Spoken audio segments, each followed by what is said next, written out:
Muling pinatunayan ng kapulisan ang kanilang mahalagang papel sa pagpapanatili ng kapayapaan matapos makiisa ang mga tauhan ng 1st Provincial Mobile Force Company ng Lanao del Sur Police Provincial Office sa matagumpay na Rido Settlement o pag-aayos ng alitan sa pagitan ng dalawang pamilya sa lalawigan. Nakibalita dyan si Patrolwoman Maricris Algabre.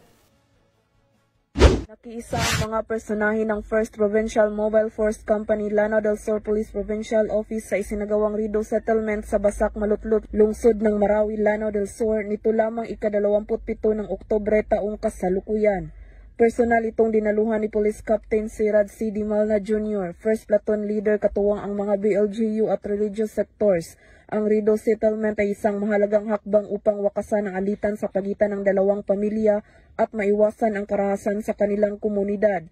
Sa pamamagitan ng dialogo at traditional conflict resolution, nagkasundo ang magkabilang panig na tuldukan ng kanilang hidwaan at mamuhay ng mapayapa. Nagpahayag naman ng pasasalamat ang kinatawan ng bawat pamilya sa kapulisan sa kanilang ginampanang papel sa settlement process.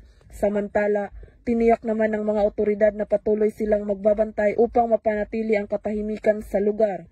Hinihikayat din nila ang iba pang komunidad na yakapin ang diwa ng Rido Settlement bilang isang epektibong paraan upang mapanatili ang kapayapaan sa rehiyon.